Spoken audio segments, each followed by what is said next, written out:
the co-pilot, Franklin, you don't have to do all this prep work. This is very sensitive machinery. You have to be extremely careful.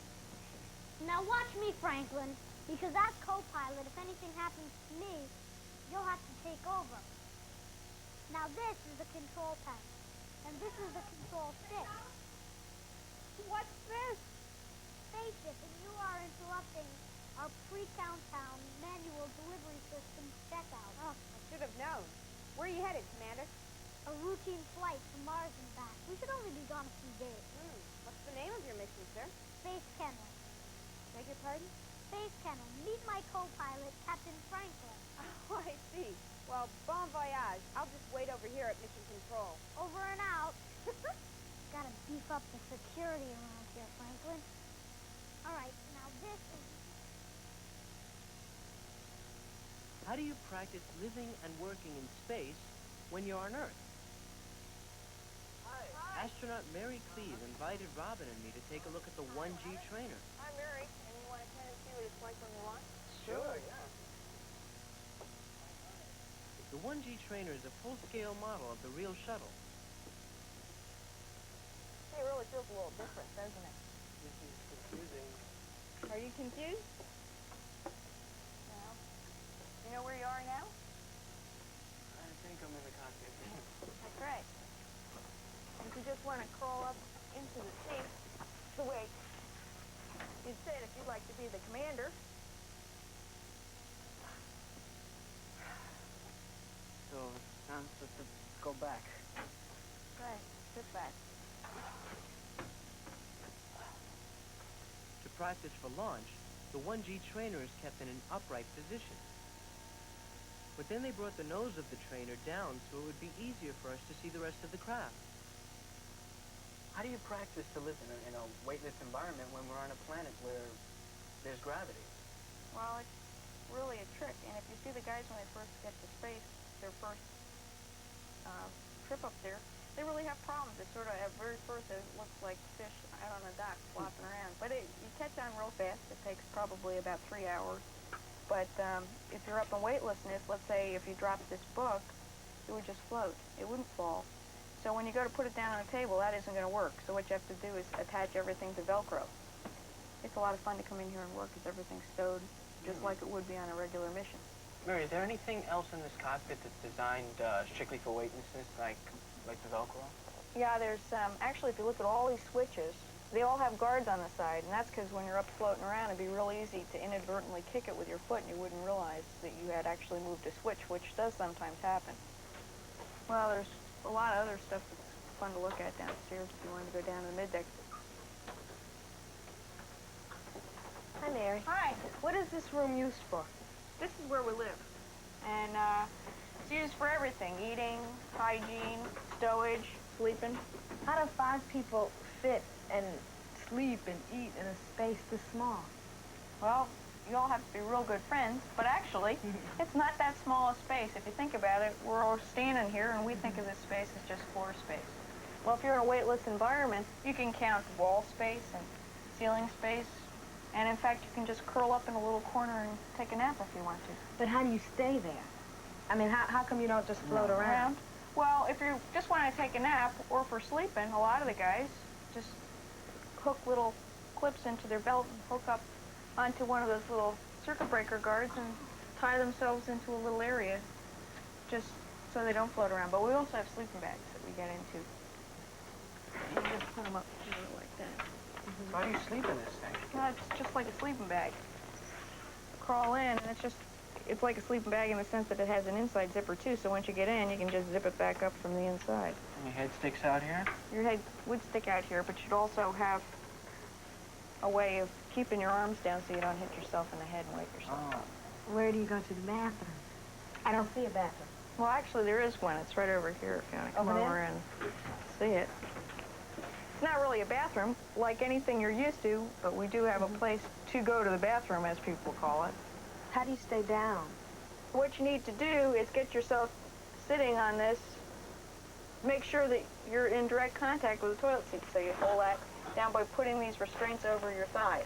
And that keeps you down. That keeps you down so you don't float away, because you wouldn't want to float away when you're doing something like that. Then if you had to urinate, we have another setup here. It's a urinal, and you can just stand or sit. It doesn't matter whatever you want to do. The fact that this system has to be used by both men and women, we have a cap here that's designed for men, which again would be addressed with a color code, so each crewman has its own cap. Now it had to be designed for women to use, and so they sort of crushed in the cone. You put that on top of this thing, so you have your own cap for a little privacy and hygiene. What is this area? This is the airlock. Mary, what is it like to be weightless? The really fun part of it, I think, is just to be free and not to be able to move around without being tied down to the ground. It's being able to jump real high. Anybody could dunk a basketball in space. Anybody could spike a volleyball in space. So it's almost like flying. It is flying, all by yourself. You've got weight when gravity pulls you against something, like the ground or the floor. If there's nothing to push against, you don't have any weight. In free fall, you're not pushing against anything. An orbiting spacecraft is in a constant state of falling toward the Earth. The spacecraft and everything in it are all falling at the same rate. Nothing is pushing against anything else. That's why the astronauts appear to be weightless.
Franklin, here, boy. Come on, boy. Franklin, it's time to board the spacecraft. We're about to begin the countdown. Trouble, Commander? No, I just have to have a little talk with my crew. Franklin, everybody's watching us. Franklin, the pressure is really on. You're just going to have to make up your mind. We can't delay the flight. Franklin, you were selected out of hundreds of dogs. You. Just think of it. Neil Armstrong, Sally Ride, Franklin. It's up to you. Have you thought about bribing him? Bribing him? Like with a dog biscuit? Good idea. One space dog biscuit coming up. Can you take dog biscuits into space?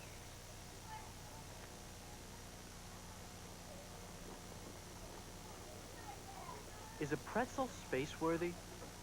Robin and I went to the Johnson Space Center to check out what kind of food could go into space. All right, we got some pretzels here.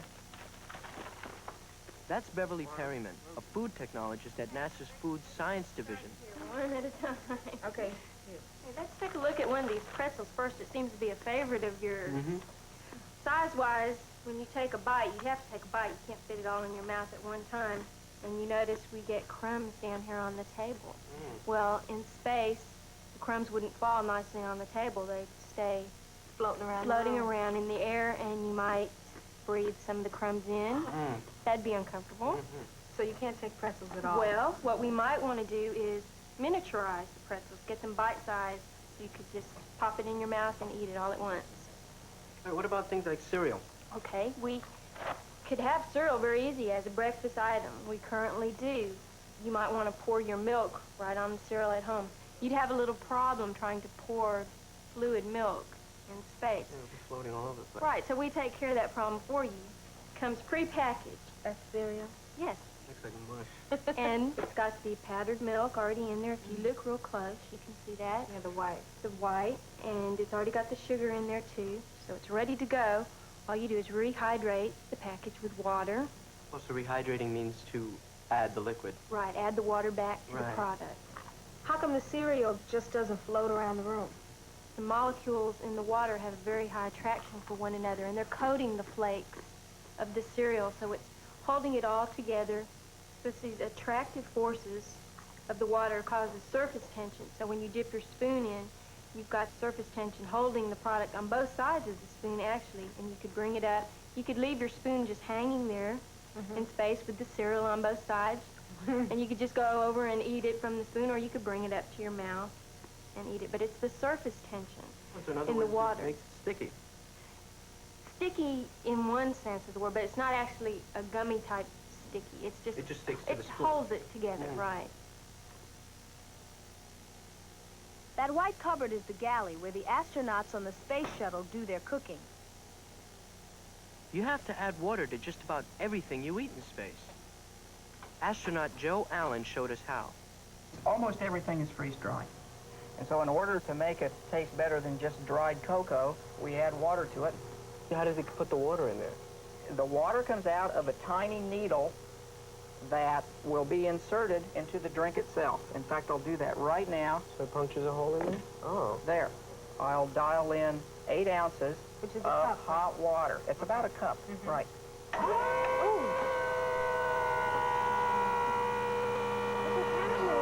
fills up. Then what do you do? Just shake it up. Robin, I'll let you do that. Okay. You can just shake it or knead it a little bit, and you'll notice it has a lid. Now, that's very important because if this were a cup without a lid on the top, the liquid, the cocoa, would float out, and now we'd be chasing it all over the room with a straw trying to drink it. But the lid keeps the cocoa inside. These are drinking straws. And let me show you how we drink in weightlessness, where everything floats. What we'll do is put the straw down into the same hole that was left by the needle. And Robin, you can test this now. We have a little pinch device on the straw. And in order to drink, you have to release the pinch device. And you do that just by pulling it loose. You can see that here, we can move the water to the end of the straw, and then if we keep pressing, the water runs out. It just runs back down the straw. But in the weightlessness of orbit, the water goes right to the end of the straw, and it stays right there because it can't run down. The sense of down is gone. It just stays. And the surface tension, that is the forces within the water that attract each molecule to each other molecule of the water, hold it together in a sphere that keeps growing and growing and growing. Tastes good. Now, this is chicken and noodles. And Miguel, let me show you how to open the chicken and noodles and how to eat them. Scissors? Scissors. Believe it or not, we have to start the meal by opening the food package with scissors. Like that. Snip around the plastic to make an opening that we can put a fork into.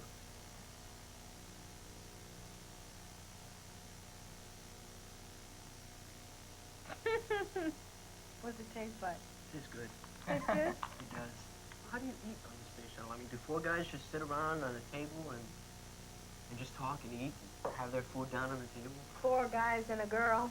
4 guys and a girl. Well, maybe 4 girls and a guy.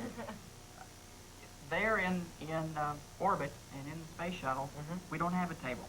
We kind of float in the same area. It might be up on a wall, it might be on the ceiling, it might be on the floor, but we can be together so we can visit about how the day's gone, what we're going to do tomorrow, and at the same time, we can sometimes turn and look out the window at the Earth passing below. And so it's the most beautiful view you can imagine. Whenever there's trouble, we're there on the double. We're the Bloodhound Gang. If you've got the crime, we've got the time. We're the Bloodhound Gang. with amnesia hires the gang to figure out who he is. There's someone missing. Who? Me. All he remembers is an eclipse of the moon, and all he has with him is a cassette that plays radio static. He calls himself Kepler, but he doesn't know why, and he is being followed by a foreign agent. You think Mr. Kepler could be a spy? A spy who's lost his memory? The gang counts the cricket sounds on the tape and figures out what part of the country he's from. 69 degrees on May 6th at night. But they need more information. They retrace his steps.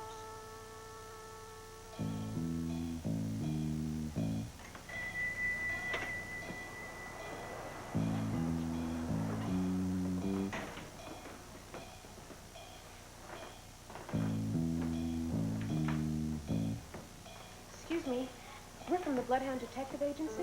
Happy Vase Loans, at your service. A few days ago, a man named Kepler pawned a watch. I wonder if we could have a look at it. Ah, the good Dr. Johannes Kepler, and the stolen watch. Stolen watch? Dr. Kepler? I knew at once the man was using a fake name, and the watch was probably stolen. The real Johannes Kepler has been dead for over 250 years. Sir? He was a famous astronomer. Our Mr. Kepler loses his memory, except for a flashback of an eclipse. And then when he goes to register at a hotel, the name Johannes Kepler pops into his head. Maybe he was an astronomer himself. Can we see the watch? If it's been repaired, watchmakers scratch their initials inside. Could be a clue. If you knew the watch was stolen, how come you took it in pawn? To call the police. I was dialing when the police walked in. There was a plainclothesman following him. Is this him? That's him. I don't think he's with the police. It's possible. The watch didn't interest him. He just wanted to know if his Kepler had pawned anything else. I've got something. I hope it's not the measles. Mr. Kepler remembered a full eclipse of the moon, right? That means he was out somewhere in the west. I checked. Around here, we only had a partial eclipse. No, this watch has never been repaired, but it should be. I noticed when he brought it in here that it was running about 2 hours slow. 2 hours. It fits. Say Mr. Kepler flew in from another time zone, and he forgot to set his watch forward. 2 hours would put him in mountain time. Montana or Colorado or someplace like that. Hold on, that's too far north. Remember when we checked the cricket, it gave us a nighttime temperature of 69 degrees? It's pretty warm for this time of year. Maybe Arizona or New Mexico? Let's check the Weather Bureau. If they can pinpoint that temperature... Oh, and check if there's an astronomer in the area or an observatory or something. Astronomer? Got it! Radio astronomer! Sounds on that tape could be from outer space.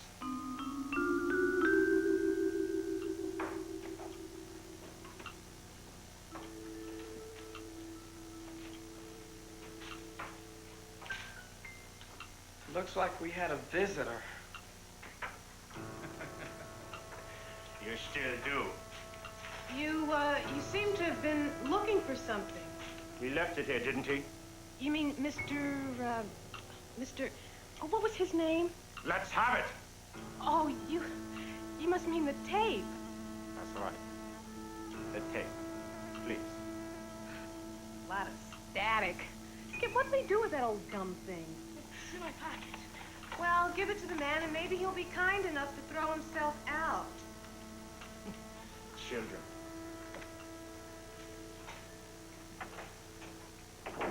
Skip, I hope that was the Duke you gave him. I got the license on that car when he was talking to that guy. I'll give it to the police. We have a lot of telephoning to do. Let's get busy.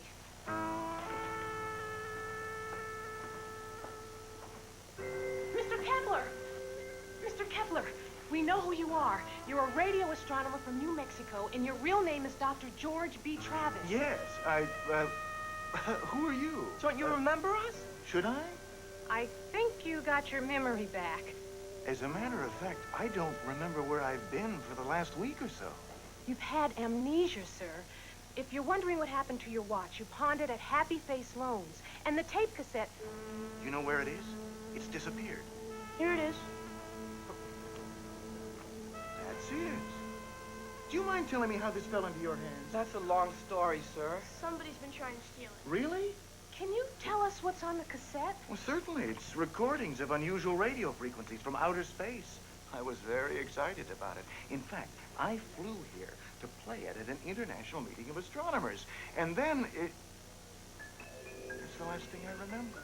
Somebody at that meeting recognized those sounds. They sent a goon after you to trail you and take it. The police should be picking them both up. About now. Why would anyone want to steal it? Are you sure the frequencies are from outer space? Could they be from somewhere else? Yeah, like maybe from near space, from a secret satellite. Maybe you picked up some kind of coded message. That's it. I bet those guys are foreign agents, and they had to find the tape before someone else could break the code. The signals were certainly strange. There could be a code embedded in those frequencies. I must say, you kids are astonishing. Who did you say you were? The Bloodhound Gang. Whenever there's trouble, they're on the double. Whenever there's trouble, well, they're on the double. We're the Bloodhound Gang. Space camp, where astronauts like me train for a simulated shuttle mission.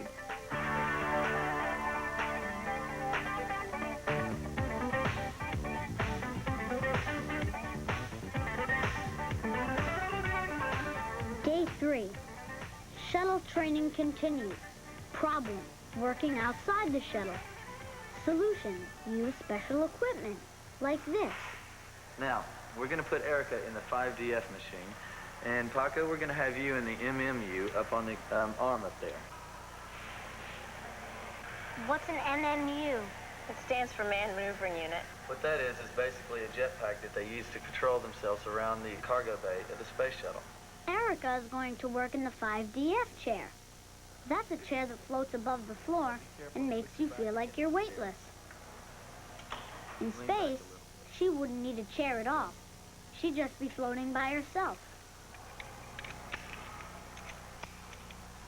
When you're moving in the 5DF, it's simulating weightlessness, so you're going to be freely floating. So when you move around, you need to do it very slowly and precisely. And you need to make sure that you have a hold of the pallet or something on the pallet at all times. Because if you don't, and you make the slightest push or anything against the pallet and you're not a hold of it, you'll just float off into space and you'll be lost in space. Come on in here, Paco. Okay. Just have a seat and put your back up against the chair. Astronauts wear an NMU to work outside the shuttle. The NMU they use is like a backpack with jets to propel it in space. On Earth, the one we use is attached to a crane. How do you feel about the whole thing? Well, it's kind of scary.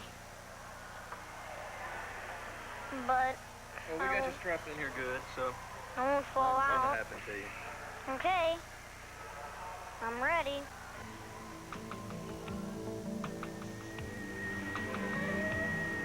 No problem. Everything's under control.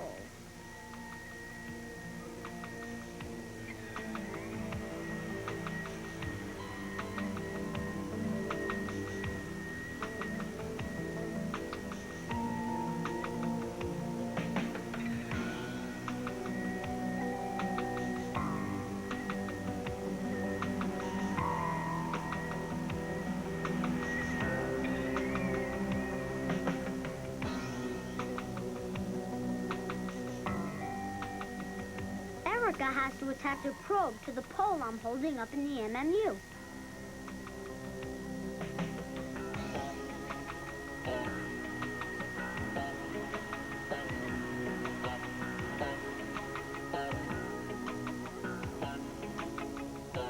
No problem. Plenty of probes where that came from.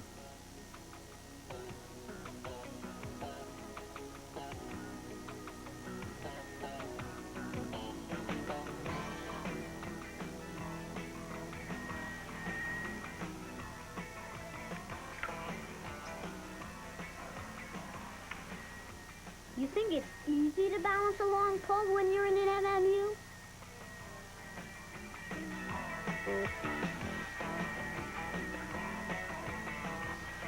Like I said, no problem. Erica, mission complete. Tomorrow, day 4, the moment we've all been training for, the day of our shuttle mission.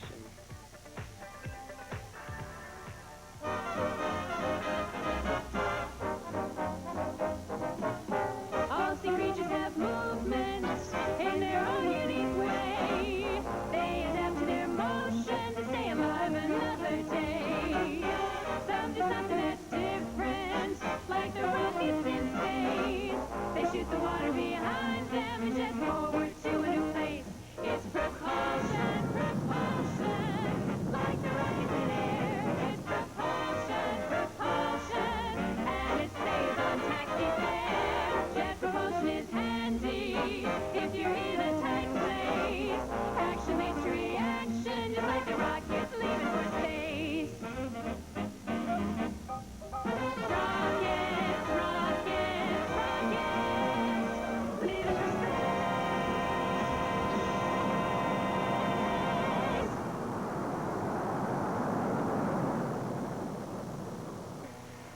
Blast off!